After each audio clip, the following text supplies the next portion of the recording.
I called my parents to say my wife had died in an accident, and my son was in the ICU. But, wait a second, let us know where you're watching from in the comments, and make sure to subscribe for more powerful and inspiring stories just like this one. My name is Daniel, and I never imagined the darkest day of my life would also reveal the cold truth about my family. When tragedy struck, when my wife died suddenly and my son was fighting for his life in the ICU, I expected my parents' support. What I got instead left me broken differently. It was the worst phone call I've ever made. My hands shook as I dialed my parents, tears blurring my vision. I told them my wife had died in a car accident, and my little boy was in critical condition. I needed them, not for money, not for help, just for love. But instead of comfort, I was met with coldness, excuses, and indifference. At that moment, I realized I wasn't just grieving my wife. I was grieving the family I thought I had. Watch until the end to see how everything unfolded. Life had never been easy, but with my wife, Emily, I felt strong. We built a small, happy home together with our little boy, Lucas. My parents were never warm, but I believed deep down that when tragedy struck, they would be there for me. Emily was my anchor. She worked part-time, raised Lucas with love, and supported my long hours at work. We didn't have much, but we had each other. My parents rarely visited, always finding excuses, but I thought blood would matter when it truly counted. That illusion was shattered on the night of the accident. A drunk driver sped through a red light, colliding with Emily's car. She died instantly. Lucas survived, but barely. As I sat in the hospital staring at monitors keeping my son alive, I knew I couldn't face this alone. I picked up the phone, desperate for my parents' support. When my father answered, his voice was cold and irritated, as though I had interrupted his evening.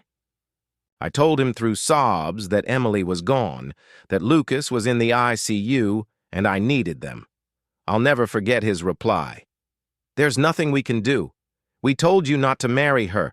Now you're paying the price." I was speechless. My mother came on the line, but her words weren't any better. Instead of asking about Lucas, instead of offering comfort, she said, "You'll figure it out. You always do. We can't get involved." And then, they hung up. The people who gave me life abandoned me at the exact moment I needed them most. I sat there in the hospital hallway, shaking, devastated beyond words. Nurses passed by, offering more kindness than my own parents ever. Had days turned into weeks, Lucas slowly improved, and I clung to him as my reason to keep going. My parents never visited, never called. Instead, I learned they had told extended family that I was dramatic, that I was using tragedy for attention. It was betrayal on top of grief.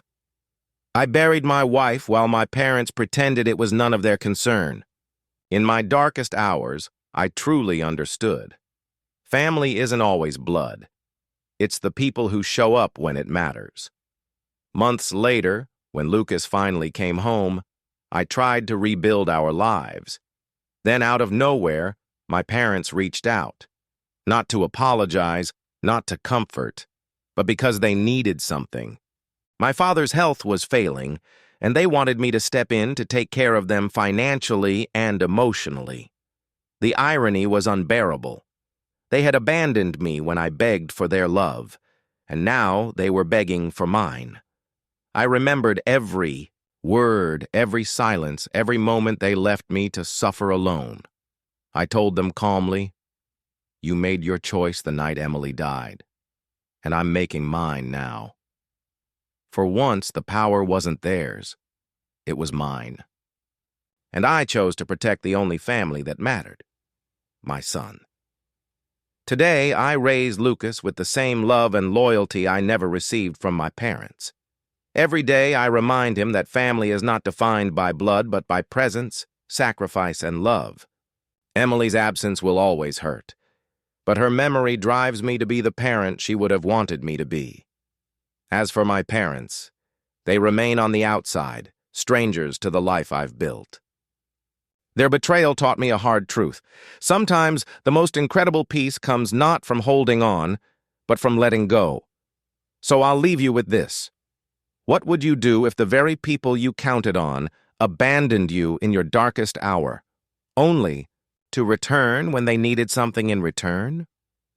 Please let me know in the comments which country and city you're watching from. Take care.